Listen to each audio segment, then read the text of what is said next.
What's up, y'all? I'm still out here at the range, as you can see back behind me. Been out here all day having a lot of fun doing some really interesting testing, and I think I got time for one more and enough room in the jelly for one more. So we're gonna end the day out with something special. So as y'all can see, the jelly contraptions out here been hard at work all day. We got the chronos, we got 2 blocks of gel. Now these gel blocks are full of some tracks. The far one's very full, the front one is pretty full, but as y'all can see, I've got some clear lanes in here. There's no doubt I'll be able to get this where everybody will be able to see it good. And I could not pass up the opportunity to give the jelly block people out there something to complain about because of all the tracks in it. I'm also using the heavy clothing barrier as usual with the layer of denim, fleece, and 2 layers of cotton t-shirt. So what we got here again is something special, and to be exact, it's some 44 special. So we got some Underwood here, 44 special, 200 grain, bonded, jacketed hollow point. As you can see here, nice nickel plated case. Now these are Speer projectiles. They're not the gold dots, but they're very, very similar. Pretty much the same kind of deal. I want to say these are their deep curl projectiles. I'm not positive. I think that's the only other bonded option they have. Now these right here I've tested in the past. These are from Georgia Arms. These are the same exact projectile. As you can see, 200 grain, and they call it the Speer bonded unicore. So it's a bonded round. I think they're called deep curls now. It may not be exactly the same thing, but anyway, tested these in the past. If I'm remembering correctly, they did fairly well, and this is saying 850 here. So since those did well, if I can remember correctly, these ought to do pretty well also, because these are saying 975 here. So if these actually get close to that, they ought to be moving on, and they ought to give us some good performance. Now it's definitely gonna have its work cut out for it with the shorty barrels I'm using out here today. So for the short one, we got the Charter Arms Boomer 44 special. That's got a 2-inch barrel on it. And then for the little bit longer one, we've got a 4-inch ported 4-inch Taurus tracker. So this should be pretty interesting. I got a feeling those are going to be pretty spicy out of that Charter Arm, and hopefully I can hit the jelly block because it ain't got no sights at all on it. Well, let me get this stuff set up and let's check them out. All right, let's see if we can get some speeds on these things, y'all. I'm gonna do a 5-round average from each barrel length. We're gonna start with this boomer first, the 2-inch boomer first. If y'all aren't familiar with this lab radar, now you're gonna see multiple readings on this thing. The big number is gonna be your muzzle velocity, and then you'll see 5 more at the bottom. That's gonna be set at 3 yards, 10, 15, 25, and 50. Now, I don't know that we're gonna get all of them out at that distance because this thing has 0 sights. So as far as elevation, it's anybody's guess out there at that distance. So let's see what we do get. Plus it's double action only, so who knows what in the heck's gonna happen with this thing. Again, 975 is what the box said, so let's see how close we get with this thing here. 903. I forgot it was double action. Y'all probably saw that. 907. This thing's got some snap to it, buddy. 896. 894. And 883. That thing right there is rowdy with them loads in it. So we definitely didn't hit that 975, but let's see what the average was. All right, so our 5-round average on that was 897 feet per second. We had an extreme spread of 24 and a standard deviation of 9.3. So 897, we had a high of 907, a low of 883. That's not too bad really to come out of that 2-inch ported little Charter Arms right there. Well, let me get it reset and let's see what the tracker can do. All right, let's see what happens when we double the barrel length with this 4-inch, y'all. Again, the box is saying 975, so see if we can get there with this. Probably not. Oh, that's nothing compared to that Charter Arm. 974, so we are right there. 981, we exceeded it. Way more pleasant experience with this thing over that boomer right there. 945, 956, And 913, was that 5 of them? Yeah, that was all 5. So we hit, did we hit the 975? Actually, we didn't hit the 975. I guess I was thinking 875, or we might have on a couple of them. Let's see what the average was. All right, so our 5-round average that time was 954 feet per second, so an average less than the 975, but we did have a high of 981 and then a low of 913, so we're right there all around that 975 with the 4-inch. Our extreme spread definitely opened up. It was 68, and then we had a standard deviation of 26.9, so I don't know what that's all about. Could be revolver tolerances, who knows. So 954 on this one, and if you remember on that 2-inch, it was 897, so you're talking about 57 feet per second faster, adding an extra 2 inches of barrel. So not a really big difference, but maybe significant when it gets to the gel. Although I think at these speeds, right at 900, being what these projectiles are and the big old opening they got, I think they're both gonna do pretty good in the gel. But let me get this reset and y'all know what time it is. All right, y'all, it's coat and tie jelly time. I'm gonna put 1 round through each barrel length into the gel, starting with this little boomer first. Now, I'm about half of where I'm usually at. Normally, these tests, I do them right at 10 feet. Right now, I'm at about 5 feet. Number one, this thing has 0 sights on it, and I feel like everybody would agree that this is definitely an up close and personal kind of thing here. So let's do it at 5 feet, y'all, and see what happens here. I don't know really what to expect out of this. Hopefully, it surprises me in a good way.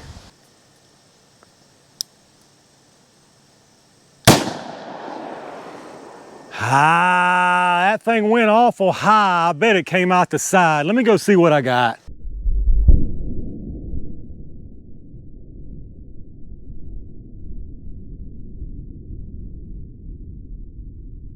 All right, y'all, I couldn't have asked for a better placement than that right there. That's in a perfect spot where we can see what's going on real good with it. And it looks pretty good for a 2-inch little barrel like that. So let's see what we can do with this 4-inch. I'm a little worried about this one because I've got to go low with it, but hopefully we'll be all right. Now, one thing I did notice is we didn't get the reading. We didn't get a proper correct reading on that chrono. I was kind of worried about that because of these ports. You get such a muzzle blast, it messes with this optical chrono.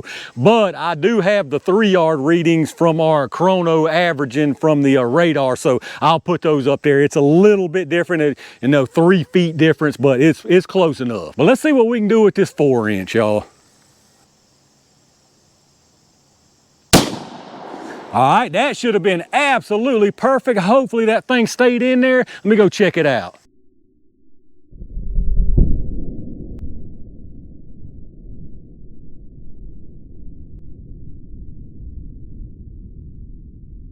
I should have known things were going too smooth. That thing curved out the doggone side, as y'all saw. So, and we didn't get a reading again because of this blast. But I'll put like I say, the radar stuff up there. I'm gonna try to move this over a little bit. This is gonna get ugly now. I just got a feeling, just the way it is. All right, I don't even know where that one went because the cloth balled up on me. Let me go see what I got.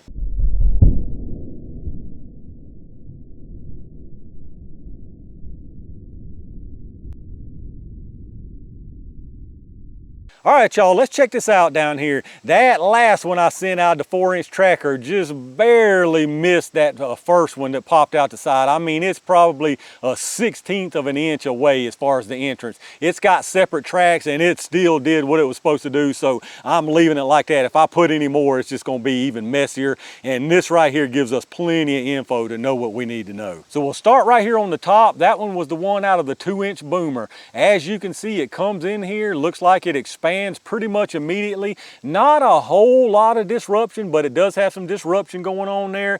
Keeps on trucking through this first block, and then looks like the forward momentum stops of maybe about an inch and a half short of the end of this 16-inch block, and then you get a little bit of a rebound, and it's facing kind of down, and looks like you got some really good expansion on that one. And then down here at the bottom, of course, these are the ones through the 4-inch tracker. Now, they're pretty much right together right here at this first part, but I can just tell you you it's basically the same as this. It's a little bit bigger disruption than the boomer there, but not that much. I mean, you can just look, both of these right here are together, and that's 2 tracks, so that shows you, you know, the size of that. It's basically the same. So anyway, the first one came in here, nice disruption again, looks like it started expanding immediately, keeps on rolling and pops out of the side right here, and it had to be right almost at the end of its travel because it's only about a 1/2 of an inch to an inch short of where the other one stopped. I'm really surprised I don't see it down here on the ground anywhere. It's probably not far off, but I just don't have time to look for it.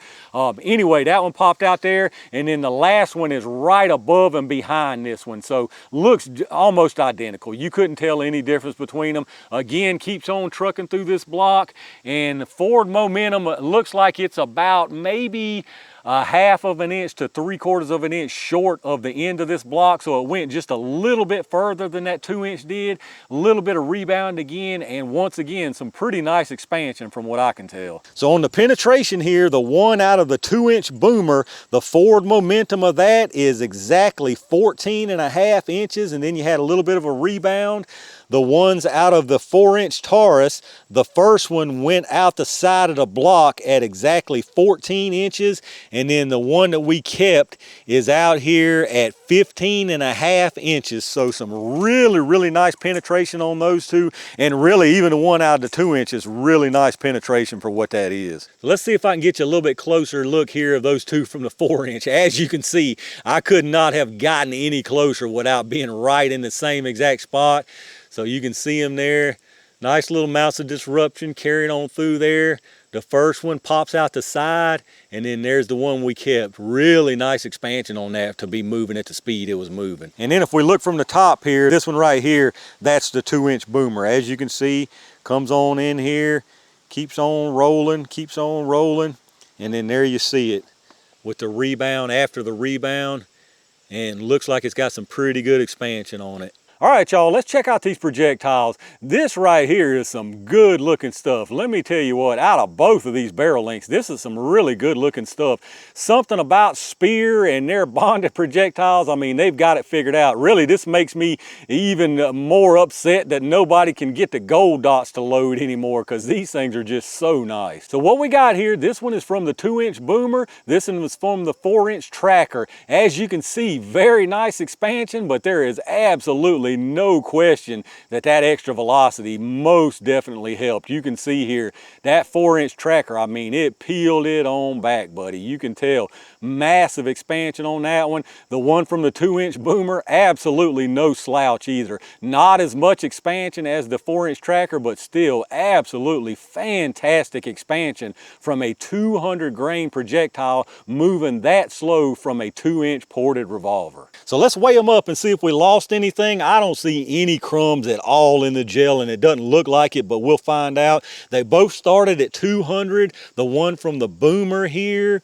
is exactly 200.0 grains. The one from the 4-inch tracker is exactly 199.8. So I would say absolutely nothing lost from either one of these. So let's check out the sizes on them. I'll start with this tracker first. It expanded more, but it's probably going to be a little bit smaller ending size just because it peeled back further than 90 degrees. So we got 616, and then the longest way here, you got 657. And then the one from the 2-inch here, you got 714, 694, and 676. So absolutely terrific expansion on that. And the final size was a little bigger than this 4-inch tracker, even though it didn't quite expand as much. So there you have it, y'all, the Underwood 44 Special loaded with the Speer bonded projectile. Absolutely fantastic projectiles right here. Again, I sure wish that other loaders could still get the gold dot. Underwood, namely, I sure wish they could still get the gold dot to load with. These right here are just fantastic rounds. I mean, you can't complain one bit about anything about these rounds. These things were sent out of 2-inch and 4-inch ported revolvers, and you still got this really really nice performance from them. Now, one thing I will say is these are some spicy rounds. Out of that 2-inch revolver, it was not the most pleasant experience, and if you don't tuck your main thumb here on your main hand, it's gonna smack that cylinder for sure, so you definitely want to have a hold of it. But these things right here would absolutely be a potent little package to carry for defense. All right, y'all, I'm gonna call it right there for what was another really good 44 special round, and I believe that's gonna be the last one for today for me. Definitely glad to see the last test of the day go so well. I think these are fantastic rounds out of both of these barrel lengths. Very impressive, especially out of a ported 2-inch Charter Arms boomer. That's some really nice performance. I guess really though, it should come as no surprise. You're talking about Underwood loaded with Speer projectiles.